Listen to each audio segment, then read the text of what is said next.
საღამომშვიდობის ეს არის ток-შოუ სამართალი ხალხისთვის პირდაპირ ეთერში მე ამ გადაცემის წამყვანი ცოტნიანენძე ვარ.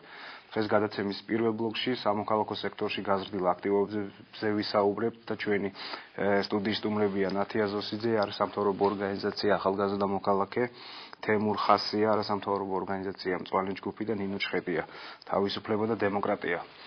ხოლო გადაცემის მეორე ბლოკში ნუგზარ ჩხაიძე იქნება ჩვენი სტუმარი, სოციოლოგი, უზენაესის საბჭოს ყოფილი წევრი გვანი მაგდა თავისუფალი საქართველოსთან 1991 წლის 31 მარტს ჩატარებულ რეფერენდუმთან დაკავშირებით გვექნება საუბარი. მე კი გადავალ ჩვენ სტუმრებთან, მოგესალმებით და დიდი მადლობა რომ ხართ დღეს ток-შოუ სამართალი ხალხისთვის სტუმარი ქალბატონი ნინო, თქვენგან დავიწყებ საუბარს. როგორც ბოლო პერიოდში შეინიშნება სამოქალაქო სექტორში საზოგადოების აქტივობა საკმაოდ გაიზარდა, რით შეიძლება აიხსნას ეს თქვენი აზრით? რამდენიმე მიზეზი შეიძლება იყოს, რა თქმა უნდა, პოლიტიკური ფონი არ არის ახლა ისეთი ხასიათის, როგორც იყო გასულ წლებში, როგორც არ უნდა იყოს ახლა დამოკიდებულება ზოგადად პოლიტიკური ხელისუფლების მიმართ, ხელისუფლება ცალკეულ საკითხებთან დაკავშირებით რამდენიმე შემთხვევა იყო, როდესაც გარკვეულწილად ანგარიში უწევს ცალკეულ სამოქალაქო სექტორის წარმომადგენლებს, იგივე ვთქვათ, აი ეს უკანასკნელი პერიოდის რო გავიხსენოთ ეს პროცესი, რომელიც ხელახლა ეს განახლდა ეს შენკეხებასთან დაკავშირებით, გარკვეულწილად ინიცირებული იქნა გარკვეული საკანონმდებლო ცვლილებები ამ მიმართულებით და მეოდნავადაც ეჭვია პარება რომ რაღაც ტიპის ცვლილებები, რეგულაციები, რა თქმა უნდა, უმრავლესობის მიერ იქნება მხარდაჭერილი. ამდენად სამოქალაქო საზოგადოებისათვის განსხვავებით სხვა გასული წლებისაგან გარკვეულწილად არსებობს ნიადაგი იმისთვის, რომ მათ არსებობას ჰქონდეს ესეთი მნიშვნელოვანი, ესე რომ ვთქვათ, გარკვეულწილად სიცოცხლის უნარიანი იყოს და რატო აქამდე პრაქტიკულად მთელი ამ წლების განმავლობაში აქ არ ლაპარაკობ თქვათ იგივე შევარდნაძის პერიოდში, იმიტომ რომ პირველად დაიწყო გარკვეულწილად ესეთი სუბიექტების ჩამოყალიბება, მაგალითად ბოლო 10 წლის განმავლობაში მათ არ ჰქონდათ არანაირი ესე რომ ვთქვათ რაღაც ანგარიშ გასაწევ საერთოდ არ აღიქმნებოდა არსებული პოლიტიკური ხელისუფლების. ჩვენ ხედავდით ამერიკის შეერთებული შტატების სახელმწიფო დეპარტამენტის ანგარიშებს. რაც ძირითადად ეყრდნობოდა ადგილობრივი არასამთავრობო ორგანიზაციების მიწოდებულ ინფორმაციას. ეს ხო იყო პრაქტიკულად ანგარიშის გასაწევი.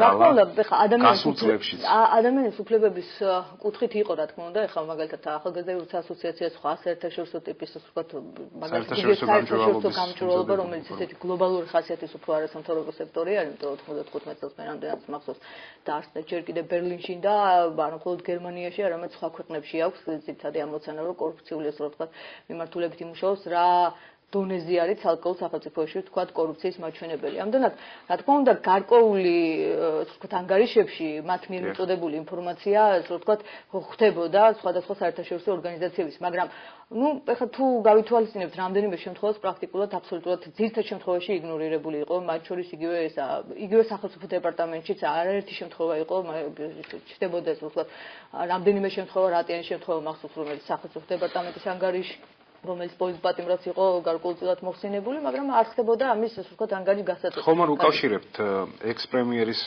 გადაბარგებას სამოქალაქო სექტორში, სამოქალაქო საზოგადოების ესე ვთქვათ პოპულარიზაციას დღევანდელი მდგომარეობით. ეხლა ძალიან რთულია ჩემთვის ერთმნიშვნელად რაღაცა თქვა ამ მიმართულებით. მე ცოტა სხვაგვარად უყურებ, ეხლა ვერ ვიტყვი რომ მაგალითად ყოფილი პრემიერის ბატონ ივანიშვილის გადასვლა სამოქალაქო სექტორში რაღაცა ახალი მოდა შექმნა, ვთქვათ, ადამიანების დაინტერესების ცალკეული არასამთავრობო სექტორის შექმნის დაფუძნების ხომ არ გააჩინა მოლოდინის საზოგადოებაში, რადგანაც ივანიშვილი თავის პრესკონფერენციაზე, ერთ-ერთ პრესკონფერენციაზე განაცხადა, რომ ის მზად იყო ფინანსურადაც დახმარებოდა სამოქალაქო სექტორს განვითარებისთვის. კი, ეს შეიძლება იყოს ერთ-ერთი, ასე ვთქვათ, მასტიმულირებელი ცალკეული, კერძო, ასე ვთქვათ, ინდივიდების, იმიტომ რომ ახლა ფინანსური დაინტერესება ბუნებრივია, აბსოლუტურად ბუნებრივია ნებისმიერი ადამიანისათვის და არა მე პირადად მიმაჩნია, რომ ეს გამოწვეული არის არა მხოლოდ იმით, რომ უпроსორად არა იმით, რომ რაღაცა ბიძინა ივანიშვილის შემოსვლამ სამოქალაქო სექტორში რაღაცა ესეთი განსაკუთრებული როლი შემოიტანა, არამედ ცალკეულ ჯგუფებში შეიძლება არსებობს რაღაც განსაკუთრებული, ასე ვთქვათ, ფინანსური ინტერესი. შეიძლება ამან უფრო გააქტიურა გარკვეული ადამიანების ჯგუფები. კეთილი, მადლობა. ნათია, მოგესალმებით კიდევ ერთხელ და მადლობა რომ მოგზარდი. ახალგაზრდა მოქალაქე ორგანიზაცია, რომელიც რამოდენიმე დღის წინ თქვენ დააფუძნეთ თქვენს თანამოაზრეებთან ერთად. არსებობს თუ არა რაიმე პარალელი მოქალაქეს შორის, ორგანიზაციას შორის, რომელიც ექს-პრემიერმა ივანიშვილმა დააფუძნა გასული თვეებში? საღამომშვიდობის მოგესალმებით მაყურებელს. არა ესე ცოტნე რა ვთქვათ, რომ პარალელი არსებობს. ერთ-ერთი პარალელი არის, რომ ორივე არის სამოქალაქო სექტორის წარმომადგენელი. მეტი ესე რომ ვთქვათ, კავშირი ჯერჯერობით ჩემ ორგანიზაციას არ აქვს, ბატონ ბიძინა ივანიშვილის ორგანიზაციასთან, მაგრამ თუ იქნება დაინტერესება რომელიმე მხრიდან, თუნდაც საერთო ინტერესი, საერთო პროექტი იქნება თუ საერთო გეგმა, აუცილებლად ვითანამშრომლებ ბატონ ბიძინას სამოქალაქო სექტორის, ასე რომ ვთქვათ, მოქალაქესთან და ნებისმიერ სხვა არასამთავრობო არსებობს ასეთ თანამშრომლობის ნიშნები ამ ეტაპზე. ამ ეტაპზე ორგანიზაციასა და ორგანიზაცია მოქალაქეს შორის. ამ ეტაპზე არ არსებობს, იმიტომ რომ ჩვენ ჯერ კიდევ ერთით ეს ორგანიზაცია ვართ და ეს სრულიად იმიტომ შეიქმნა, რომ რეალურად საგრანტო პროგრამაში გვინდოდა დროის მოგება და რაც რეალურად გასაგებია, მაგრამ მთავარი мотиваცია რა მიზნებისკენ არის ორიენტირებული თქვენი ორგანიზაცია, საფუძველი რაც დაედო თქვენი ორგანიზაციის ჩამოყალიბებას, რა პრობლემატიკა არის რეალურად ამის? პრობლემა, ანუ ჩვენ წესების თანახმად და მიზნების თანახმად არის ის ახალგაზრდები, რომლებიც არიან მიმალული, ეს არის მთებში, ეს არის ქუჩაში, ეს არის ვთქვათ, უნივერსიტეტის გარეთ, ანუ იმას მიმალულში გულისხმობთ საზოგადოებრივად არ არიან აქტიურები, საზოგადოებრივად არ არიან აქტიურები, ანუ ტერიტორიულად ცხოვრობენ ის მაღალმთიანი აჭარის სოფლებზე მაქვს საუბარი, იქაური ახალგაზრდობა არის ფიზიკურად დაკარგულით, მოწყვეტილი არის რეალობას იმ მხარეს, რომ ძირითადად დატვირთვა მოდის ქალაქის ახალგაზრდები, საგრანტო პროგრამებია ეს, სიახლეებია, გაცვლითი პროგრამებია, მონაწილეობა იღებს. ამ თვალსაზრისით რას თავაზობს თქვენი ორგანიზაცია, სწორედ იმ კატეგორიას ახალგაზრდების, რომელზედაც თქვენ საუბრობთ წეგან? ამ თვალსაზრისით გარკვეული მოლაპარაკებები მიმდინარეობს კონკრეტულ ორგანიზაციებთან, რომელთანაც ერთად სურვილი გვაქვს, რომ მინიმალური, ვთქვათ, ის ბაზა მივცეთ, ესეთ განათლებული ნიჭიერ ახალგაზრდებს, რომლებიც არიან მაღალმთიან აჭარაში, ბაზა მივცეთ იმისა, რომ ელემენტარული დონით გაიარონ გასაუბრება, თუნდაც უცხოეთში წასვლის და ისინი მათ მიენიჭოთ პრივილეგია უფრო ვიდრე არიან პრივილეგირებული ცენტრის ბავშვები. სატრენერო ფუნქცია აქვს ერთგვარი თქვენს ორგანიზაციას? სატრენერო აქვს იმათთვის, ვისაც ჭირდება ტრენინგი, ესე ვთქვათ, ვისაც ვინ განახორციელებს ამ ტრენინგებს? შესაბამისი სპეციალისტები, რომლებიც მზად არიან, რომ დაეხმარონ მაღალმთიან სოფლებში ცხოვრებ ნიჭიერ ახალგაზრდებს განვითარებისთვის. ათე ძირითადად სამიზნე ჯგუფი მაინც მაღალმთიან აჭარაში ახალგაზრდები არიან თქვენი ორგანიზაციის? მაღალმთიანი აჭარის ახალგაზრდები, შიშიმოპირები, რომლებიც რეალურად გონებრივად ვთვლი, რომ ძალიან ბევრი შიშიმოპირი არის, ძალიან კარგად მოაზროვნეთ და იმსახურებენ, რომ სტაჟირების დონეზე თუნდაც დაიწყო მათი დასაქმება და შემდეგ უკვე 2016 წლიდან უკვე იგეგმება მე როგორც ვიცი საკანონმდებლო დონეზე რომ ცენტრალურ საარჩევნო კომისიაში ჩაიდება ეგ მუხლიც რომ ისინი დამკვირვებლის და კომისიის წევრობის სტატუსაც მიიღებინა თვლი რომ ამაზეც არის სამუშაო და რეალურად ეს არის საარჩევნოების ადაპტირება უნდა მოხდეს მანამდე ცხადი. დიახ, ანუ საქმე იმაშია რომ ძვრა არის ამ მიმართულებით და ასევე გვინდა რომ ისეთ ახალგაზრდებს მიექცეს ყურადღება რომლებიც ვერ სწავლობენ ფინანსურად არ შეუძლიათ სწავლა იმისთვის რომ გადაიხადონ სასწავლებლის გადასახადი არიან ქუჩაში მაგრამ აქვთ გარკვეული ინტერესები იმიტომ რომ ქუჩაში ბევრი საღი აზრი მოსმენია და მინდა რომ ესეთ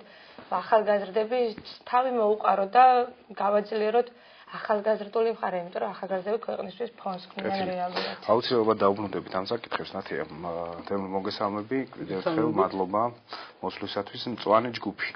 არსებობს რეალური პრობლემატიკა საზოგადოებაში, ბუნების დაცვასთან დაკავშირებით, რაც საფუძვლად დაუდებით თქვენი ორგანიზაციის შექმნას, იმიტომ რომ ჩვენთვის როგორც არის და საზოგადოებისთვის ცნობილი, საკმაოდ ბევრი არასამთავრობო ორგანიზაცია მოღვაწეობს სწორედ ამ სფეროში და კონცენტრირებული ამ საკითხების გამოსწორებაზე. რას თავაზობთ, რა სიახლეებს და რა ძირითადი ამოცანები არის თქვენს მიერ დასახული, რომ გადაიჭრას? მოგესალმებით, მადლობა გიხდით მოწვევისთვის, რაც შეეხება მწვანე ჯგუფს.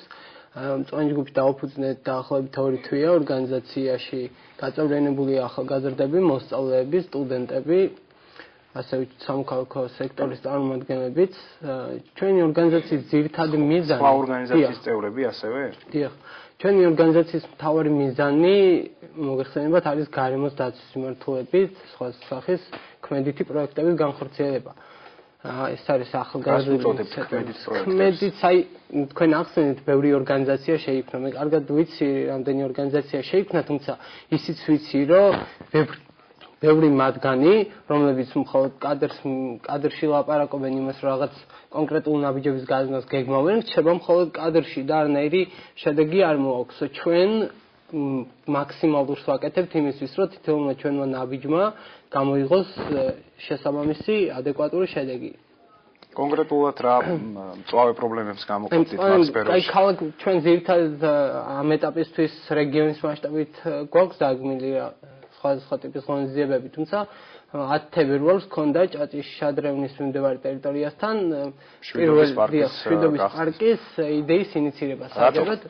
რატომ შვიდობის პარკი იმ ადგილას და არა სხვა ადგილას, რომელიც არ არის კეთილმოწყობილი მაგალითად? გაგცემთ, აი შვიდობის პარკი ეს ზოგადად სიმბოლური სახელია და რადგან იქ არის მერაბ კოსტავას მემორიალური დაფა, აქედან გამომდინარე გადაწყვეტეთ, რომ იმ ადგილას უნდა დაიდგას მერაბ კოსტავას ძეგლი და აქედან გამომდინარე გავუკეთებინა შვიდობის პარკი, თუმცა სასურველი იყო ის ადგილი და ჩვენ კონკრეტულად არ მოგვითხოვია, რომ ნებისმიერ შემთხვევაში ეს ადგილი უნდა იყოს პარკისთვის. ამასთან დაკავშირებით ჩვენ გქონდა და დღემდე მიმდინარეობს მოლაპარაკებები აჭარის უმაღლეს საბჭოსთან, თუნდაც აჭარის ავტონომიური რესპუბლიკის სხვადასხვა საჯარო უწყებებთან. შესაბამის უწყებებთან გქონდათ ლაპარაკი, მაგალითად ძეგლის დადგმასთან დაკავშირებით მე რა გქონდა ახსენე. ძეგლის დადგმას ეს ჩვენ კომპეტენცია არ იყო, იმიტომ რომ ეს უკვე გადაწყვეტილია ეს ძეგლის დადგმის და საკრებულო გაითვალა ეს 2014 წლის ბიუჯეტში, ამიტომ გეგმავენ ამ ძეგლის დადგმას, თუმცა ჩვენ პარკის მიმართულებით მუშაობთ ძირითადად. გვაქვს სხვადასხვა პროექტები, არა მარტო პარკის, არამედ ეხა საკმაოდ გასაგებია და მექანიზმები და რესურსები რა გაქვთ, რითაც შეძლებთ თქვენი დასახული ამოცანების განხორციელებას? ანუ ვისი თანამშრომლობის ხარჯზე თქვენ როგორც ვნახეთ თანამშრომლობის მემორანდუმი გააფორმეთ აჭარის უმაღლეს საბჭოსთან.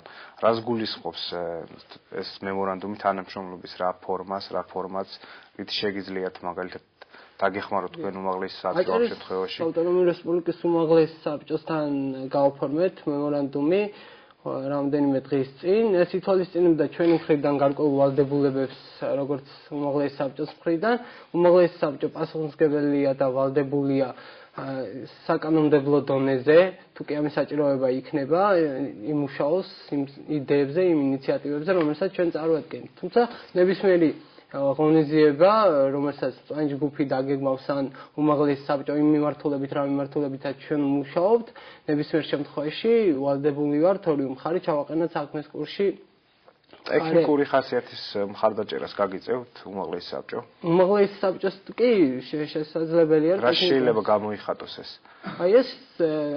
შეიძლება ადამიანური რესურსის გამოყენება დაგვჭირდეს ჩვენ ამაზე შევთანხმდით, რომ შესაძლებელია უმაღლესმა საბჭომ უფრო მეტის უმაღლეს საბჭო თავის ვალდებულებაში ჩაწერა, რომ ნებისმიერ ღონისძიებაში, რომელიც ჯგუფი განხორციელებს და რომლებიც იქნება მათთვის მისაღები, უშუალოდ თვითონ დეპუტაცია ჩაერთვება ამ ღონისძიებებში. სხვა სახით ახლა ჩვენ საგრანტო პროგრამებზე გვაქვს ძირითადად გამიზნული ჩვენი პროექტები, თანამშრომლობთ სპორტისა და ახალგაზრდობის საქმე და დეპარტამენტთან უბრალოდ ვაპირებთ აქ ჩვენ თანამშრომლობთ ახლა ბავშვთა და ახალგაზრდობის ფონდთან, რომელიც არის საქართველოს მასშტაბით და ამ მიმართულებით ვაპირებთ ძირითადად დონორების მოპოვებას. კარგი, დიდი მადლობა. ქავთო ნინო, ჩვენ ხედავთ 2012 წლის 1 ოქტომბრიდან მზარდ ტენდენციას სწორედ სამოქალაქო სექტორში ადამიანების მასშტაბური მიძინების. თქვენ თუ შეგიძლიათ 1 ოქტომბრიდან დღემდე მოყოლებული შეგვიფასოთ სამოქალაქო სექტორის გარკვეული წინსვლა და ესე ვთქვათ ძალის დემონსტრირება, თავის შესაძლებლობების დემონსტრირება, რაც აისახა თუნდაც საზოგადოებრივ და პოლიტიკურ ცხოვრებაში. ხო, როცა ახლა ამ ტელევიზიაში ვართ, არ შეიძლება ვთქვათ, ხო, უბრალოდ არ შეიძლება არ დავივიწყოთ, ვთქვათ, დემოკრატიის აქტიურობა, ვთქვათ, საზოგადოებრივ მაუწყებელთან დაკავშირებით. ამ არასამთავრობო ორგანიზაციას რამდენიც მეხსიერება, ასე ვთქვათ, არ მყავდო საკმაოდ დიდი ხნის განმავლობაში ქონდა, ვთქვათ, სურვილი, რომ მსგავსი ტიპის ცვლილებები განხორციელებულიყო. პრაქტიკულად ეს ვერ მოხერხდა. ამ ეტაპზე, ანუ იგივე 1 ოქტომბრის შემდეგ მიღებული ახალი პოლიტიკური ხელისუფლების შემთხვევაში ეს მოხერხდა და ეხლა ვერ ვიტყვით, რომ ყველაფერი იდეალურად გაკეთდა, მაგრამ რაღაც ტიპის პირველი გადადგმული სასიამოვნო ნაბიჯი ნამდვილად არის, ხო? ვთქვათ, ეს მაგალითის უკვე საკმარისია იმისთვის, მხოლოდ ძალიან ვიწრო რეგიონულ დონეზე, რომ ვთქვათ, რომ სწორედ ამიტომ ვამბობდი, რომ რაღაცა ტიპის უბრალოდ გავლენის მოხდენა უკვე არსებულ ხელისუფლებაზე გაცილებით იოლი არის, ვიდრე მაშინ აბსოლუტურად უზარმაზარ სირთულეს წარმოადგენდა. ამდენად თქვათ ინტერესით შეიძლება ეს იყოს გამოწვეული, თუმცა ეხლა ზოგადად ადამიანების წასვლა ეხლა სამოქალაქო საზოგადოების მიმართულებით ძალიან ბევრი მიზეზი შეიძლება იყოს განპირობებული, ხო, ყველგან სადაც ნახავთ, თქვათ სამოქალაქო საზოგადოების არასამთავრობო თქვათ სექტორის განმარტებებს, იქ არის რომ ეს არის რაღაცა ინდივიდუალური კერძო ჯგუფების რაღაცა ინტერესი, კონკრეტული ინტერესის გარშემო გაერთიანება, ძირითადად განმარტებები ეგეთია. ამიტომ ეს კონკრეტული ჯგუფების გაერთიანება. რა თქმა უნდა, ყველაზე მნიშვნელოვანი ახლა იქ თქვათ ბატონ ბიზნესთან დაკავშირებითაც იყო საუბარი, მე მგონია რომ ახლა თქვათ ჩვენი ახალგაზრდის შემთხვევაში ძალიან მარკეტინგული გადაწყვეტილება არის აშკარად მიღებული, როდესაც ეს მოქალაქე არის შერჩეული, ბუნებრივია მარკეტინგული თვალსაზრისით არის პოპულარული სახელწოდება. ხო, ნუ ამ შემთხვევაში ეს არის სახელწოდება, რომელიც ძალიან უცბად აღიქმება, ხო, ნებისმიერი ადამიანისათვის მარკეტინგულად ძალიან სწორი და კარგი გადადგმული გადაწყვეტილება არის, მაგრამ რაც შეეხება ახლა თქვათ იმ ინტერესებიდან გამომდინარე, ძალიან მკაფიოდ განსაზღვრა მან თავისი დამოკიდებულება არასამთავრობო სექტორთან დაკავშირებით და სხვათა შორის ახლა შეიძლება მას უბრალოდ რაღაცეების უბრალოდ წარმოდგენებთან დაკავშირებით და გარკვეულ პოზიციებთან დაკავშირებით მუდმივად რაღაც ხასიათის სერიოზული პრობლემები აქვს. ამ შემთხვევაში ძალიან სწორად განსაზღვრა და ძალიან როგორ გითხრათ, აი განსაზღვრა დაახლოებით ისეთი ხასიათი, როგორც ეს არის დასავლეთში წარმოდგენილი. ანუ სამოქალაქო საზოგადოება ეს არის პროფესიულ ვიწრო დონეზე შემდგარი ადამიანების. ისიც ამბობს, რომ მე მექნება გარკვეული ურთიერთთანამშრომლობა ადამიანების იმ ჯგუფთან, ვინც არის თავის პროფესიაში მაღალი კვალიფიკაციის და მათ აქვთ გარკვეული წარმოდგენები და პოზიციები ცალკეული შესაძლო აი ამ კონკრეტულ დარგებში განსახორციელება ცვლილებებთან დაკავშირებით. თქვენი აზრით, უფრო რომელი სფეროები გააქტიურდება ამ თვალსაზრისით? სად უნდა ველოდოთ ეს იქნება ეკონომიკური გარემოს დაცვის თუ ადამიანის უფლებათა დაცვის სფეროები? ალბათ ყველაზე ისეთი მნიშვნელოვანი მაინც აპრიორი დარჩება, მე ვფიქრობ, მაინც ადამიანის უფლებები და თავისუფლებები ეს იქნება მაინც ისეთი იმპერატიული ხასიათის, იმიტომ რომ რაღაცა ეს არის ისეთი, როგორ გითხრათ, ისეთი სერიოზული ფუნდამენტური ხასიათის ღირებულება, რომლის გარშემოც მუდმივად გვექნება ჩვენ ზოგადად დისკუსია და საუბარი და თანაუცილებელია, იმიტომ რომ ჩვენ მაინც ეს ტრანსფორმაციის პირობებში მყოფი ქვეყანა ვართ და ძალიან ბევრი რამ არის ამ მიმართულებით გადასაწყვეტი. რაც შეეხება ყველა სხვა დანარჩენს ახლა, რა თქმა უნდა, გარემო არის ძალიან მნიშვნელოვანი და ძალიან ცოტა ორგანიზაცია მახსენდება მეც მაგალითად საქართველოში, რომელიც რაღაცა პოზიტიურ როლს თამაშობს ამ მიმართულებით ქალბატონი ჩხობაძე მახსენდება მაგალითად დანარჩენს პრაქტიკულად ვერ ვიხსენებ, ვინც რაღაცა სერიოზულ გავლენას ახდენს ამ მიმართულებით. ლაშა ჩხარტიშვილსაც აქვს თუ არ ვწდები, რა თქმა უნდა, იქნება, რა თქმა უნდა, ძალიან ბევრი იქნება ისეთი ახლა ის აუცილებელი არ არის, იმიტომ რომ ჩვენ არ ვიცით, რა თქმა უნდა, არის ორგანიზაციები დარგობრივი ხასიათის, ახლა მე ვიცი, რომ მაგალითად ჩემი მეგობრებისგან, რომელიც სამედიცინო მიმართულებით მუშაობენ, მათ აქვს ძალიან კარგი, ასე ვთქვათ, ორგანიზაციები, ისინი არიან ექიმები კონკრეტული მიმართულებით და კარგი პროექტები და პროგრამები აქვს იგივე ტუბერკულოზთან დაკავშირებით. ჟანდაცვის სფეროში. კეთილი. ნათია, თქვენ აჭარის ტელევიზიის ახალი ამბების რედაქციასთან ინტერვიუში აღნიშნეთ, რომ დღეს არასამთავრობო ორგანიზაციათა უმეტესობა ასოცირდება ან ხელისუფლებასთან, ან ოპოზიციასთან. რატო გჭირდებათ ესეთი შთაბეჭდილება? რეალურად ასრულებს სამოქალაქო სექტორი პოლიტიკური ინტერესების დაკვეთებს?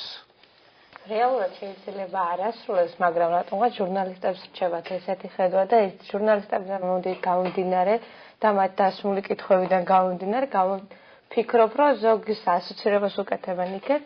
ანუ სამთავრობო სექტორთან ზოგს კიდევ არასამთავრობო სექტორ, ანუ ოპოზიცია ვერ გავიგე. ანუ პირველ როდესაც მოდი ჟურნალისტა გეკითხვა თქვენ ეს გაფინანსებს, თქვენ ის გაფინანსებს, უკვე ჩანს რომ ის ამას ფიქრობს და შესაბამისად ასოცირებას უკეთებს მაყურებელს იმაზე თუ ჟურნალისტს ამ შემთხვევაში აქვს ლეგიტიმური უფლება დასვას კითხვა ფინანსებთან დაკავშირებით და ალბათ საზოგადოების თითოეულ წევრს. და შესაბამისად ხდება ასოცირება. არსებობს დღეს ესე ვთქვათ, საკმაოდ საგრძნობი ორგანიზაციები, თვალსაცემი, რომელიც ატარებს ხელისუფლების ინტერესს და ატარებს მაგალითად ოპოზიციის ინტერესებს. და თქვენი აზრით, აი მოახლოებულ არჩევნებთან დაკავშირებით ხო არ არის ეს გათვლილი განსაკუთრებული აქტივობა სამოქალაქო სექტორში? სამოქალაქო სექტორში გარკვეული წილად არის კატეგორია, რომლებიც არჩევნებისთვის არიან, ასე რომ ვთქვათ, გათვლილები და ჩასაფრებულები, რომ ასე თავიანთი პოზიციები დააფიქსირონ და ნათლადად მათ საუბარში თუ ვის მხარეს იჭერენ, ან რომ ვის აკრიტიკებენ, ან კიდე ვის დადებიც უსვამენ ხაზს, მაგრამ ამ შემთხვევაში ჩემს კონკრეტულ შემთხვევაში არჩევნების მოახლოებას არ ეხება, არ ეხება თორობო ჩამოყალიბება. კიდევ აღნიშნავს საგრანტო პროგრამაში დროის ჩატევის მიზნით სასწრაფოდ დამჭირდა რომ ჩამოეყალიბებინა ორგანიზაცია, იმიტომ რომ საინიციატივო ჯგუფით ვერ გავიდოდით. მოგვიანებით ფიქრობდით ორგანიზაციის დაფუძნებას?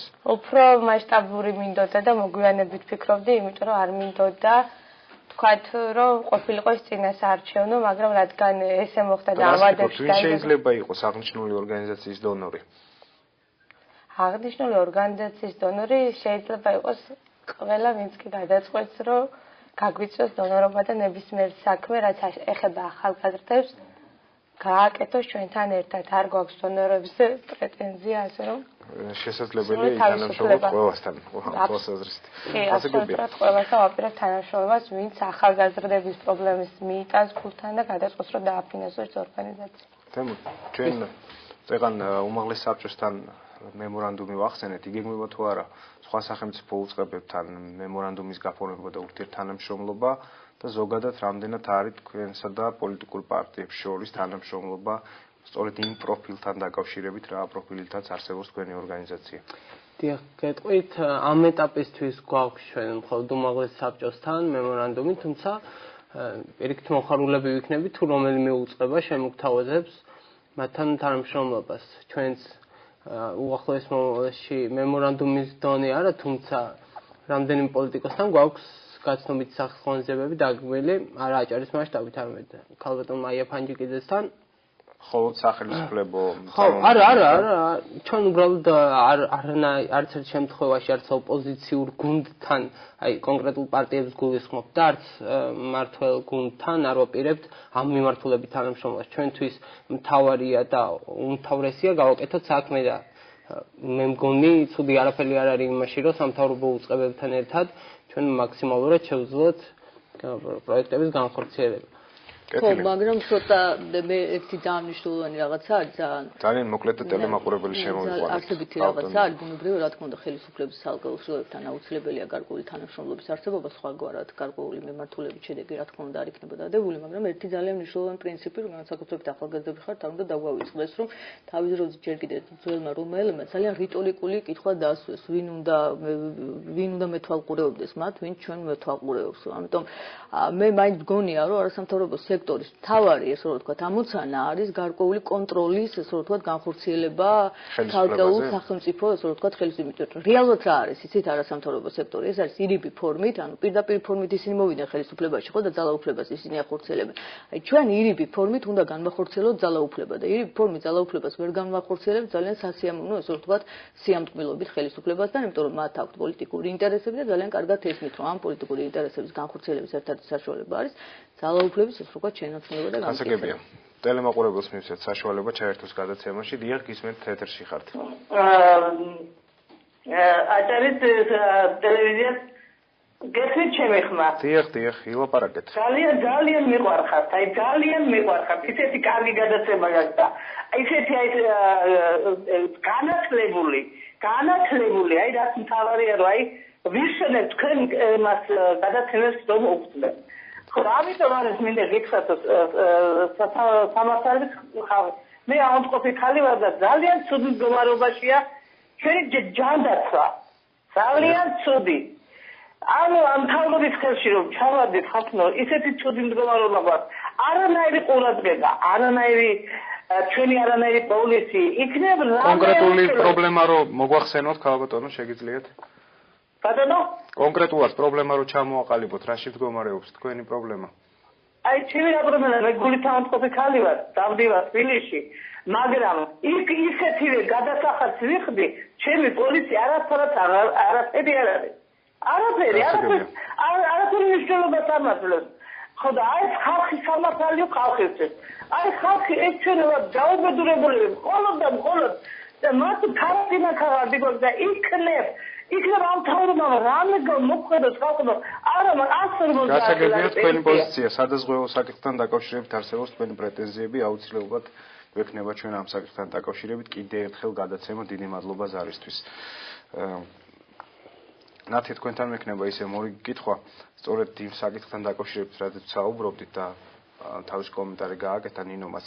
Როგორ შეიძლება ორგანიზაციამ შეინარჩუნოს აბსოლუტურად პოლიტიკური ნეიტრალიტეტი და ამ თვალსაზრისით თემო თქვენს გეხებათ ეს კითხვა, რა გეგმა გაქვთ თქვენ, ანუ სამხედრო გეგმა მთავარი, რითაც იქნებით აბსოლუტურად ნეიტრალურები და გარკვეულწილად მაკონტროლებელი სახელმწიფო უწყებებისას და იმ ადამიანებისაც, ვისაც ხელისუფლებათ კონკრეტული ზემოქმედება გარემოს დაცვაზე და თქვენ შემთხვევაში ახალგაზრდულ სფეროსთან დაკავშირებით. ესე იგი, გეგმა პირველ რიგში ახალგაზრდებთან ერთად შემუშავება ნებისმიერი გეგმა, ანუ მივიდეთ თითოეულ ახალგაზრდას მათ ვკითხო რა უნდათ და შესაბამისად როგორც გვექნება შესაძლებლობა რომ თუნდაც მოთხოვნად იყოს საჭირო მოვითხოვოთ ის რაც უნდა მოვირიდება თუ არა ხელისუფლების კრიტიკას თუნდაც ახალგაზრდა მოქალაქე ასეთის არსებობის შემთხვევაში ახალგაზრდა მოქალაქე არ მოერიდება არავის კრიტიკას რაც ხელს შეუშლის ახალგაზრდის განვითარებას გასაგებია ანუ სრული დამოუკიდებლობისთვის თქვენ გაქვთ ესე ვთქვათ ზოგადი პრინციპები რითაც სრული დამოუკიდებლობისთვის გვაყავს ახალგაზრდები და როდის აპირებთ აქტიურ საქმიანობის განხორციელებას რა პერიოდიდან აქტიური საქმიანობა ესე რომ ვთქვათ დაწყების და მოლაპარაკებების რეჟიმში მიმდინარეობს და მალე გაიგებს ტელემაყურებელი და მალე გაიგებს ბათუმის და საქართველოს როდის გახდება ახალგაზრდა მოქალაქე აქტიურ ფაზაში როდის გადავა და ეს მოხდება ძალიან მალე ამისთვის მუშავდება პროექტები ამისთვის მუშაობს ახალგაზრდები როგორც ვთქვათ შშმ-პირები ისევე სტუდენტები, დამთავრებულები, მაღალმთიანი აჭარის ცხოვრება, ასე რომ ჯერჯერობით საწყის ეტაპზე ყავს მაღალი რესურსი გაერთიანებული იმისათვის, რომ პრობლემები დავდოთ, განსაზღვროთ და როგორმე გადავიდეთ. აპირებთ თუ არა საარჩევნო პროცესში ჩაერთოს ახალგაზრდა მოქალაქე ან თუნდაც დამკვირვებლის სტატუსისთან? ახალგაზრდა მოქალაქეს ჯერჯერობით აქვს ესეთი იდეა არჩევნებთან დაკავშირებით. ჩაერთვება მხოლოდ შშმ-პირები, რომლებმაც გვინდა რა გარკვეული ადაპტაცია გაიარონ 2016 წლისთვის იყოს ჩვენი ორგანიზაცია ის შშმ-პირები მზადრონ დააწყოს საარჩევნო პროცესში ხო სრული რეინტეგრაცია კი ბატონო თემური თქვენი ორგანიზაცია ბუნებრივია მემორანდუმის გაფორმების ფარგლებში შესაძლებელია ვიღაც მხრიდან აღქმული იქნას როგორც ხელისუფლებისგან მხარდაჭერილი ძალა მით უფრო რომ ბატონი ავთანბერიძე აჭარის უმაღლესი საბჭოს თავმჯდომარე თქვენს პირველ დაფუძნებასაც დაესწრო ის რომ მწვანე ჯგუფი იყოს საზოგადოებისთვის და ზოგადად რეალურად აბსოლუტურად ნეიტრალური და დისტანცირებული პოლიტიკური ინტერესებისგან. ამისთვის თქვენ როგორ აპირებთ წარმართოს თქვენი საქმიანობა? გაგცემთ პასუხს აი რაც შეეხება ქალბატონმა ნინომძანა მაკონტროლებელი უნდა ვიყო ჩვენ ამ შემთხვევაში უნდა შევასრულოთ ეს როლი. კონკრეტულად მწვანე ჯგუფი არავის კონტროლს არ გეგმავს იმდენად რამდენადაც არ არის ტიპიური არასამთავრობო ორგანიზაცია, იმიტომ რომ ეს სტატუსი მოძრაობა. აქედან გამომდინარე სტატუსი ჩვენ მხოლოდ იმიტომ გამოვიყენეთ, რომ კომპეტენციის ფარგლებში, კანონის ფარგლებში გვემოქმედა. რაც შეეხება ბატონ ავთანბერიძეს, უფრო მეტ გეტყვით უმაღლესი საბჭო ამ ეტაპისთვის არის ყველაზე კომუნიკაბელური უწყება ახალგაზრდებთან მიმართებაში ჩვენ შემთხვევაში მინდა, იმიტომ რომ ჩვენ გვქონდა რამდენიმე ახალგაზრდულ დეპარტამენტთან შედარებითაც? ახალგაზრდულ დეპარტამენტს აქვს თავისი მიმართულება და არის კომპეტენტური იმით, თუმცა კომუნიკაბელური კომუნიკაბელური. კი ბატონო, თუნდაც დეპარტამენტთან შედარებით არის ამ შემთხვევაში, იმიტომ რომ უმაღლესი საბჭო ბოლო პერიოდში განსაკუთრებით ინტერესდება ახალგაზრდული იდეებით და არ მარტო მწვანე ჯგუფის არამედ ხა მოგეხსენებათ ახალგაზრდული უმაღლესი საბჭოც შეიქმნა და რამდენიმე პროექტი არის კიდე დაგმილი ახალგაზრდების მხრიდან, რომელსაც აქტიურ მხარდაჭერას უწევს ორივე პოლიტიკური წარმოდგენილი ძალა ინტერესდება უმაღლესი საბჭოდან. ეხლა გაგცემთ ბოლომდე იმ კითხვას დავასრულებ, თქვენ ბრძანეთ, რომ პირველ დაფუძნებასაც ესწრებოდა ავთანბერიძე. ავთანბერიძე სამუშაო საათების შემდეგ არის ჩვეულებრივი მოქალაქე და მას აქვს იმის უფლება რომ დაესწროს, ამიტომ არანაირი პოლიტიკური ინტერესები არ იკვეთება ორგანიზაციებს უწყებასა და ორგანიზაციებს შორის. ორგანიზაცია არის პოლიტიკურად სრულად დამოუკიდებელი, არ გეგმავს და არც აქამდე ქონია არც ერთ პოლიტიკურ პარტიასთან ურთიერთობა და ამის გამო თვარი მაქსიმალურად განთავისუფლებულია. კეთილი გასაგებია თქვენი პოზიცია. ნინო, ბოლო კითხვა მექნება ბლოგში თქვენთან ხوار გამოიწვევს ესეთი გადინება, მასშტაბური გადინება სამოქალაქო სექტორში, კრიზის პოლიტიკურ სფეროში. არა. ის ტრადიცია, რომელიც შეიქმნა სადღაც 14 წლის განმავლობაში, ჩვენ ვნახეთ, ხო, ეხლა ვარდების რევოლუციის ერთ-ერთი ძირითადი, ასე ვთქვათ, სეგმენტი აქტიური მონაწილეებისა იყო არასამთავრობო სექტორის წარმომადგენლები, ხო, იქ ბატონი ფოკერია და ძალიან ბევრი სხვა ადამიანი, რომელიც შემდეგ მოვიდა ხელისუფლებაში. რეალურად ერთ-ერთი სხვათა შორის ეხლა გაგმახსენდა, რადგან ეს კითხვა დაისვა, ერთ-ერთი, ასე ვთქვათ, მასტიმულირებელი ადამიანების, ცალკეული ადამიანების, ასე ვთქვათ, არასამთავრობო სექტორში მოსვლის, რეალურად ხდება ისიც, რომ შემდეგ გრძელვადიან გეგმაში მათ აქვთ გაწერილი საკუთარი პოლიტიკური კარიერის გაკეთება. ეხაც ესე მოხდა, როდესაც გარკვეული ნაწილი წავიდა ხელისუფლებიდან, ყოფილი ხელისუფლების წარმომადგენლები, სადაც მე დავითვალე 12-მდე არასამთავრობო ორგანიზაცია აქვს დაფუძნებული, მათ შორის არის ყოფილი უშიშროების საბჭოს დივანი, საგარეო საქმეთა მინისტრი, ყოფილი სახალხო დამცველი, შემდეგ პენიტენციარული სისტემის ასე ვთქვათ მინისტრი. ამ შემთხვევაშიც რო დააკვირდეთ თქვათ, არა, როდესაც 2012 წელს შეიცვალა 1 ოქტომბერს ხელისუფლება, აქაც შეინიშნება ის, რომ ძალიან დიდი ნაწილი ეგრეთ წოდებული არასამთავრობო სამოქალაქო საზოგადოების წარმომადგენლებისა, მაინც ჩვენ ვსაუბრობთ არასამთავრობო სექტორზე, თუმცა აქვე მინდა მსმენელმა ჩვენმა ტელემაყურებელმა კარგად რო იცნო, განვა არ ქონდეს წარმოდგენა, რომ სამოქალაქო სექტორის საზოგადოება ზოგადად წარმომიდგენია თქვათ არასამთავრობო სექტორად. არა, ძალიან ფართოა ეს ზოგადად ეს სივრცე და ეს ასე ვთქვათ წარმოდგენები უბრალოდ ჩვენთან ამან ვერ იქონია რაღაცა განსაკუთრებული, ასე ვთქვათ, განვითარება სხვა მიმართულებებით და ძირითადად ამ სეგმენტზე, ასე ვთქვათ, დავკავდით, ესეც არის იმით გაპირობებული, რომ დასავლეთიდან გარკვეული ფინანსური, ასე ვთქვათ, შენაკადები შემოვიდა და ეტყობა ამანაც გარკვეულწილად ეს მიმართულება უფრო განავითარა. ამიტომ არ პირიქით იქნება გარკვეულწილად თავსებს ამერიკის შეერთებულ შტატებში, მაგალითად, ქალბატონი ჰილარი კლინტონი მახსენდება, ამერიკის ერთ-ერთი იურის ასოციაციის წევრი იყო და კონკურენცია გაიზრდება. გაცილებით მეტი ადამიანი შემოვა ეხა გარკვეულწილად როგორც ერთი ისე მეორე მიმართულებით. ხო გეუბნებით ეს შედარებით ისეთი რბილი მიმართულება არის, სადაც გარკვეულწილად ადამიანები გადიან აი საკუთარი შესაძლებლობების გამოვლენის, ასევე პროფესიული გამოცდილების გარკვეული მიღების, საკუთარი ასე ვთქვათ, თვითაქტუალიზაციის, რეალიზაციის საშუალება. და ტელემაყურებელთან დაკავშირებით სხვათა შორის ძალიან სიმპტომატური იყო, როდესაც სამოქალაქო საზოგადოებაზე ლაპარაკობდა, ვამბობთ, რომ ჩვენ ქვეყანაში მანდ-მაინც კარგად არ გამოიყურებაო, ის ტელემაყურებლის ასე ვთქვათ ზარიც იყო ძალიან სიმპტომატური. ქვეყანაში, სადაც ძალიან მძიმე სოციალურ-ეკონომიკური მდგომარეობა არის, ძირითადად ახლა სამოქალაქო საზოგადოება არის იქ ძლიერი, სადაც ეკონომიკური მდგომარეობა არის კარგი, ხო? ახლა ძირითადად იგივე სამოქალაქო საზოგადოების არსებობასაც ლიბერალურ დემოკრატიას ასე ვთქვათ მიაწერენ. ამიტომ აბრაამ მასლოუს აქვს ესეთი განვითარება ადამიანების მოთხოვნილებების იერარქია. და უნდა გვესმოდეს, რომ აი ამ იერარქიაში ამბობს, რომ აი დაბალიდან მაღალზე მიდისო, ხო? ეს მაინც არის რაღაცა მაღალი, ხო? დაბალი არის, თქვათ, იგივე უსაფრთხოების მოთხოვნა, იგივე ფიზიოლოგიური მოთხოვნა, შემდეგ მოდის უკვე ეს თვითრეალიზაციის, თვით რაღაცა აქტუალიზების, ასე ვთქვათ, გარკვეული მიკერძოების ცალკეულ ჯგუფებთან, ინტერეს ჯგუფებთან, შემდეგ მოდის უკვე ეს საფეხურების სწორედ ამ იერარქიაში. ამიტომ მე ვფიქრობ, რომ სამოქალაქო საზოგადოების განვითარებასაც ქვეყანაში უფრო ესეთი პერსპექტივა ექნება იმ შემთხვევაში განსაკუთრებით, როდესაც ქვეყანა სოციალ-ეკონომიკურად იქნება ძლიერი. კეთილი, ძალიან დიდი მადლობა გადაცემაში მობრძანებისთვის, პირველი ბლოგისთვის განკუთვნილი დრო ამოიწურა. მე წარმატებებს გისურვებ ტელემაყურებელს, თავმშვიდობები, ხანმოკლე პაუზით დავბრუნდებით მალე პირდაპირ ეთერში.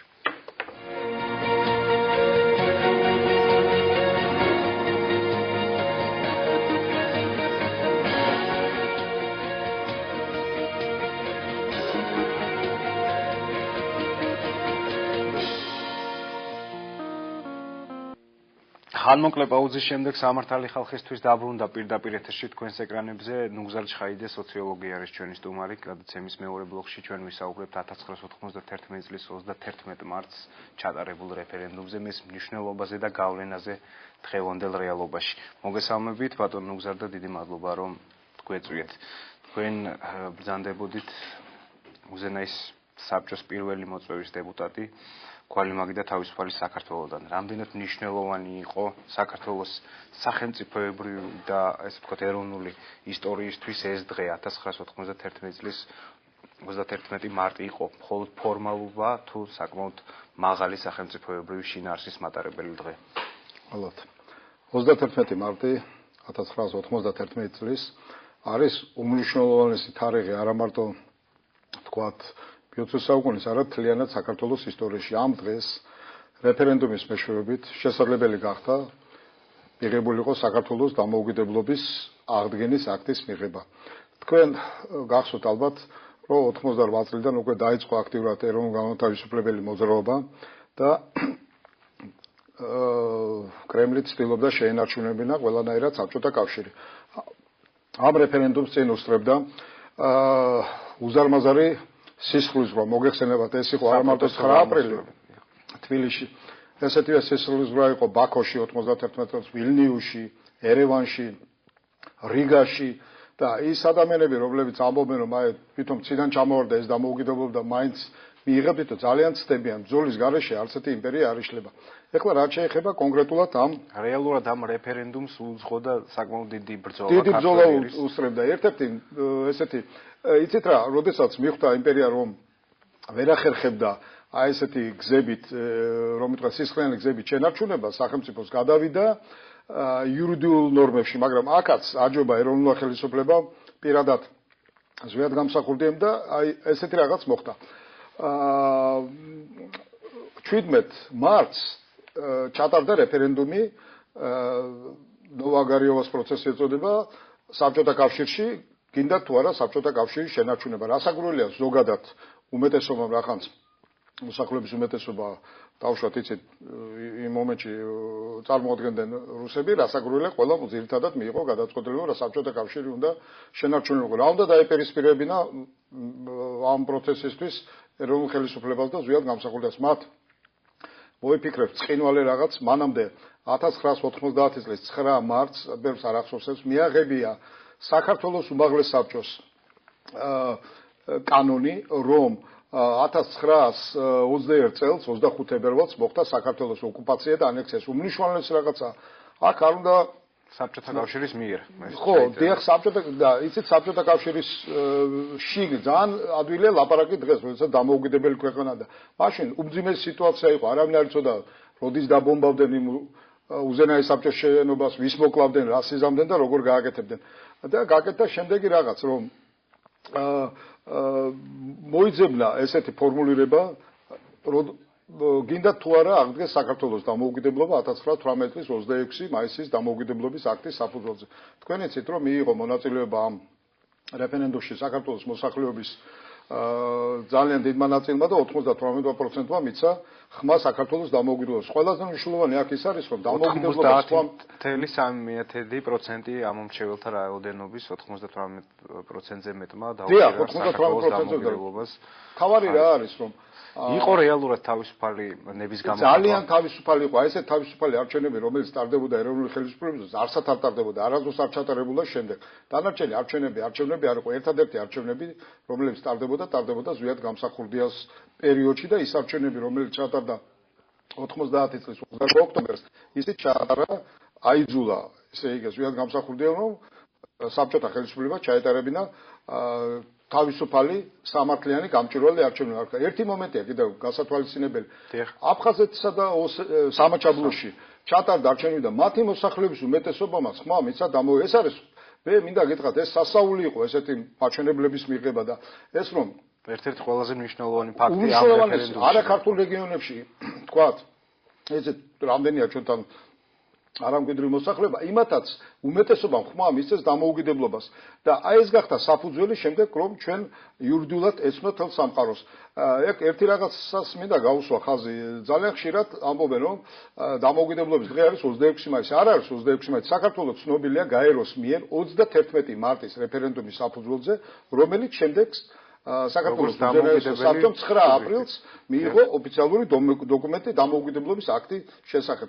ეს იცით გამოწვეულია იმით რომ როდესაც მოვიდა ხუნტა გადატრიალების შემდეგ 91 წლის 22 დეკემბერს იცით დაიწყო გადატრიალება და დამთავრდა 6 იანვარს მათ არ ჰქონდათ ლეგიტიმურობა რომ შეინარჩუნონ რომ რაღაცნაირად აჩვენონ რომ ლეგიტიმურები არიან რა გააკეთეს ვითომ სამართალმემკვიდრეობა აღადგინეს 1918 წლის 26 მაისის დამოუკიდებლობის აქტთან. ანუ იმ ხელისუფლებასთან დავარქვათ პირობითად.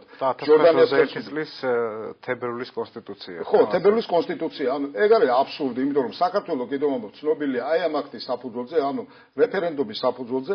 ამ რეფერენდუმმა მიცა საშუალება საქართველოს ყოფილიყო დამოუკიდებელი სახელმწიფო. სხვათა შორის, როდესაც ამბობენ რომ აი ჩვენ ძალით შეგვეძლო, ვერაფერს ვერ გახდებოდა ძალით. ზვიად გამსახურდიამ გამოიყენა უნიკალური შანსი, როდესაც საბჭოთა კონსტიტუციაში მოძებნა მუხლი რომ რესპუბლიკებს აქვთ გასვლის უფლება საბჭოთა კავშირიდან და ამოქმედა ყველა ის მექანიზმი, რომელიც ჩადებული იყო საბჭოთა კონსტიტუციაში, საქართველოს კონსტიტუციაში და რომელსაც რატომღაც არ აქცევდა ყურადღებას თუმცა კონსტიტუციონალისტები ამბობდნენ, რომ ეს იყო ფორმალური მუხლები, რაც ეს ფორმალური მუხლები აქცია რეალურად ეროვნულმა ხელისუფლებამ ზოგადად გამსახურდება.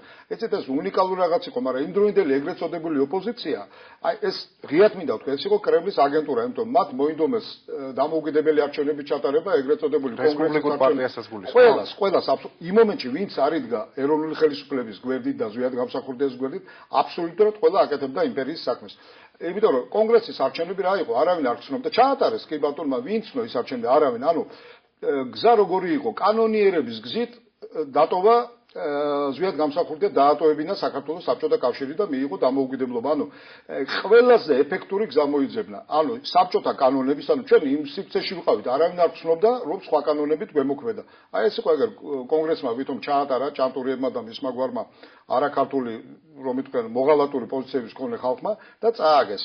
და შემდეგ, როდესაც მიხვდა მოსკოვი თუ რა დაემართა, უკვე დაიწყო 22 დეკემბერს სამხედრო გადატრიალება. იმიტომ ერთადერთი ხელისუფლება იყო ყოფილ საბჭოთა რესპუბლიკებში საქართველოს ხელისუფლება, რომელმაც არ მოაწერა ხელი დამოუკიდებელ სახელმწიფოთა თანამეგობრობაში შესვლას. ნუ ამ SNG-ში. აი ეს იყო მთავარი მიზეზი. კეთილი. მაინც ბატონ ნუგზარ რომ დაუბრუნდეთ იმ პერიოდს, არც თუ ისე შორეული წარსულია და საკმაოდ დიდ ზეგავლენას ახდენს, როგორც ამბობენ ექსპერტები და ალბათ თქვენაც დაახმარებთ ამ მოსაზრებას, რომ დღევანდელობაზე, დღეს არსებულ ვითარებაზე რა პოლიტიკური წინაპირობები ქონდა და დაედო საფუძვლად სწორედ რეფერენდუმის ჩატარებას 31 მარტს. პოლიტიკური საფუძველი იყო საზოგადოება რეალურად მომწიფებული დამოუკიდებლობისთვის, იყო ის ლიდერები, პოლიტიკური ლიდერები, რომლებიც ამას ხელს უწყობდნენ, თუ ზოგადად გლობალური პოლიტიკა შევიდა ჩიხში და სწორედ საბჭოთა კავშირის პოლიტიკა შევიდა ჩიხში, გახდა ერთგვარი უსუსური კონტროლის თვალსაზრისით და ეს ყველაფერი ერთმანეთს დაემთხვა, მოხდა სინთეზირება და ამიტომ საქართველოს მიიღო დამოუკიდებლობა. თუ არსებობს ასევე სხვა რაიმე ფაქტორები, რომელიც შეიძლება ესე ვთქვათ, თქვენ მიიჩნიოთ ამ რეფერენდუმის პოლიტიკურ სარჩულად. მე ერთი რამე მინდა ვთქვა, რომ რასაკვირველია დრომ სიტუაციამ განსაზღვრა, რომ ჩვენ შევძელი დამოუკიდებლობის მოპოვება.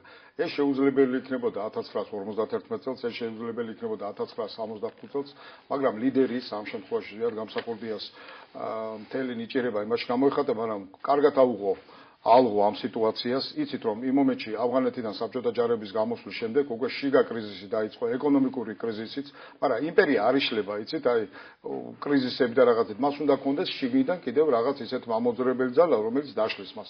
რასაკვირველია, იმ მომენტში კარგი ის იყო, რომ ბალტიისპირეთში იყო ძალიან ძლიერი ეროვნული მოძრაობა, უკრაინაში იყო ძალიან ძლიერი ეროვნული მოძრაობა, საქართველოში, სომხეთში, შუა აზიაში ნაკლებად და ყველაფერი ეს სინქრონულად გახდა იმ საფუძველი, რომ მოეძებნა ზოგადად გამსახურდიას ის ფორმა, რითაც გრძნობდა მსოფლიო თანამეგობრობას. სხვა გზით არავითარ შემთხვევაში არ ბატონ ნუგზარ, პოლიტიკური წრეებიდან ჩვენ ხშირად გვესმის განცხადებები, რომ საქართველოს დღესაც იბრძვის დამოუკიდებლობისთვის. თქვენის აზრით, გაგრძელდა თუ არა დამოუკიდებლობისთვის ბრძოლა 91 წლიდან და გრძელდება თუ არა დღემდე?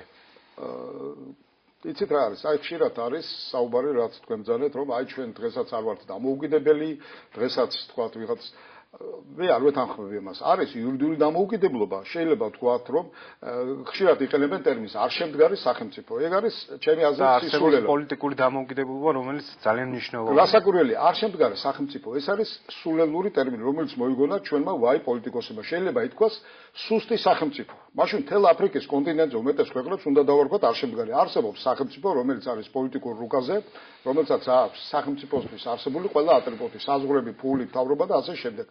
და ამიტომ ჩვენ უნდა ვთქვათ, რომ დამოუკიდებლობისთვის ბრძოლა შეიძლება ასე პირობითად მიდis იმ გაგებით, რომ ეროვნული ხელისუფლების შემდეგ შევარდნაძე სააკაშვილის ორთავე რეჟიმი გადაეშვა პატრონის საძებნელად. ხან ზოგი მოსკოვში დარბოდა, ზოგი ნიუ-იორკში და ასე შემდეგ. ანუ საქართველოს ფაქტიურად გადაიქცა სხვა ქვეყნების მარიონეტად, ესე იგი, ვინ ვის ასე ამოლებდა. ამიტომ მე ვფიქრობ, რომ დღეს ამოცანა ქართველი ხალხის არის, რომ ფორმალური დამოუკიდებლობა მივიღეთ ქართლზე. არა, ჩვენ მივიღეთ რეალური დამოუკიდებლობა, მაგრამ ეს რეალური დამოუკიდებლობა მას შემდეგ პერიოდს ვიძახით, რაც არა, რეალური დამოუკიდებლობის შემდეგ ჩვენ ისე იგი მიაღწია ისე კრემლის მარიონეტმა შევარდნაძემ და შემდეგ სააკაშვილმა იმას, რომ სახელმწიფოს ფაქტიურად გახადა კიდევ ამბობს სხვა ქვეყნების მარიონეტი, რომელსაც არ აქვს. აი მე ერთი რამე მინდა გითხრათ, ბალანსოდნა შეიძლება დროისი, რომ საქართველოს 91 წელს, როდესაც გამოაცხადა დამოუკიდებლობა, იყო მიუხედავად იმისა, რომ საბჭოთა კავშირის შემადგენლობა შედიოდა უფრო ეროვნული, ვიდრე დღეს, როდესაც გვაქვს ჩვენ პოლიტიკური დამოუკიდებლობა. ანუ აბსოლუტურად ყველა გადაწყვეტილება ან ვაშინგტონში უნდა მიიღონ, ან მოსკოვში, ან სხვაგან. გასაგებია. რატომ 31 მარტი? რადგანაც ბატონ ზვიად გამსახურდიას საქართველოს პირველი პრეზიდენტის დაბადების დღე გახლავთ ასევე. აი ხშირად არის საუბარი იმაზე, რომ აი ეს იმიტომ გაკეთა, რომ ზვიადმა დაამთხვია თავისი დაბადების. არავითარ შემთხვევაში საქმე იმაშია, რომ 17 მარტს ჩატარდა იცით საბჭოთა კავშირში რეფერენდუმი, საბჭოთა კავშირის შენარჩუნების თაობაზე. აბსოლუტურად დაემთხვა, რომ ჩარა უნდა ჩატარებული ყველაფერი ორი კვირის თავზე გამოვიდა 31 მარტი. მეტი არაფერი აბსოლუტურად არავითარ კავშირში არ არის ბატონ ზვიადის დაბადების დღესთან. ხო და ის რომ დაემთხვა, ჩემთვის სიმბოლურია ეს, რომ ემთხვევა რეფერენდუმი, რომელთაც დამოუკიდებლობა მოიპოვა და დაიბადა საქართველოს ეროვნული გმირი ზვიად გამსახურდია. როგორ აღნიშნეთ დღეს ეს თარიღი? ჩვენ შევიკრიბეთ აჭარაში ეროვნული ძალები, ვინც იყო პირველი მოწვევის დეპუტატები, საქართველოს უზენაეს საბჭოს დეპუტატები, ასო ბიბინეიშვილი, ყველა, ვისაც იმ მომენტში რაღაც მიუძღოდა საქართველოს დამოუკიდებლობაში, შევიკრიბეთ დარბაზში, იუსაიდის დარბაზში და აღვნიშნეთ, როგორც შეგვეძლო ეს თარიღი. საქმე იმაშია, რომ მივიწყებულია ეს თარიღი სინამდვილეში 31 მარტი უნდა იყოს. ერთ-ერთი ყველაზე მნიშვნელოვანი დღე საქართველოს დღევანდელი საქართველოს ეს დღე უნდა გახდეს დღესასწაულის დღე, წითელი, აი იმით უნდა გამოიყოს კალენდარში, რომის კოდექსში უნდა შევიდეთ. გასაკურველი ყველგან დასვენების დღე უნდა იყოს და 9 აპრილს უბრალოდ გაფორმდა ეს დამოუკიდებლობის დღე, გახსოვთ ზვიად გამსახურდიას გამოსვლა უზენაეს საბჭოს სხდომაზე და რაც შეეხება 26 მაისს, ის რასაკურველია უნდა აღვნიშნოთ, მაგრამ ეს არის 96 წლისთავი პირველი დემოკრატიული რესპუბლიკის საქართველოს დამოუკიდებლობიდან. ის გაქრა ის სახელმწიფო პოლიტიკური რუკიდან და ამიტომ იმის ლაპარაკი რომ აი ახლა ჩვენ აღვნიშნათ იმას აბსურდია. თუ ამ ლოგიკით წავალ, მაშინ უნდა აღვნიშნოთ, იცით რომელი დღე, როდესაც საქართველოს გახდა პირველად დამოუკიდებელი, პირველი ქართული სახელმწიფო შეიქმნა. მაშინ ის დღე უნდა აღვნიშნოთ. თუ ყველაფერს აღდგენას უკავშირებთ. დღეს რომ არსებობს პოლიტიკურ უკაზე, ეს არის ზუსტად 31 მარტის დამსახურება. თუმცა იმ გამხრალი სახელმწიფოს მემკვიდრეობა დღევანდელი რასაკურველია, მაგრამ მე ბატონწოდნე ამოდიორი იურიდიული ნორმიდან რომ ყველა საბჭოთა რესპუბლიკა აღნიშნავს იმ დღეს, როდესაც მან მიიღო დამოუკიდებლობა 90-იან წლებში. როგორ ახლა ჩვენ სხვანაირად შეგვიძლია ეს? გასაგებია, უცოდლად თქვენი მოსაზრება. აქვე ვისარგებლებ შემთხვევით ბატონ ნუგზა, რადგანაც დღეს ჩემი სტუმარი ბრძანდებით, აპირებთ თუ არა არჩევნებში მონაწილეობას, რადგან ჩვენ აჭარის ტელევიზიის ახალი ამბებით შევიტყვეთ, რომ თქვენ იქნებით საქართველოს ლეიბორისტული პარტიის მერობის პრეტენდენტი. მე ვიქნები წამომაგელა ლეიბორისტული პარტიიდან, როგორც უპარტიო კანდიდატი, მე არ გახლავთ ლეიბორისტული პარტიის უპარტიო კანდიდატი. ну, ბატონ დავით რობაქიძესთან მქონდა საუბრები ამის თაობაზე და ну, ალბათ წინადადება ჩემთვის მისაღებია, რომ მე უკვე კი არ წარმოვადგენ თქვა რაღაც პარტიას, αλλά ჩემთვის ესაა თავისუფლება, მე მგონი ადასტურებთ რომ იქნებით? დიახ, ვადასტურებ მერობის კანდიდატი. კი, დიახ, ვადასტურებ და ჩემთვის სასემნო რა არის, იცით, რომ მე მაგალითად არ ვიცნობ შარვალ ნათელაშვილს და იქიდან მე ვიცი, რომ არის სრული თავისუფლება, ანუ განსხვავებით სხვა მერობის კანდიდატებისაგან, მე არ ვიქნები შეზღუდული. მე შემეძლება თავისუფლებაში. მე იმიტომ რომ დღეს ვინც არის დაუშვათ ახლა ოცნებიდან არა ქალაქის მერის მოვალეობის შემსრულებელი, ის იძულებულია შეასრულოს ის დირექტივა, რაც მოდის თბილისიდან. მანამდე ვინც იყო ნაციონალური მოძრაობა, ისიც იძულებული იყო. მე ეს დავალება არ მაქვს მიღებული, იმ შემთხვევაში თუ გავხდი ქალაქის მერი, მე შევასრულებ ბათუმელების შეკვეთას, რასაც ისინი იტყვენ, რომ მე ზემოდან არავინ არაფერს არ დამავალებს. გასაგებია. დიდი მადლობა მინდა გადაგიხადოთ გადაცემაში მობრძანებისთვის და წარმატებები მინდა გისურვოთ, წარმატებებს უსურვებ ჩვენს ტელემაყურებელს და მე მშვიდობები ზუსტად ერთი კვირით ნახვამდის.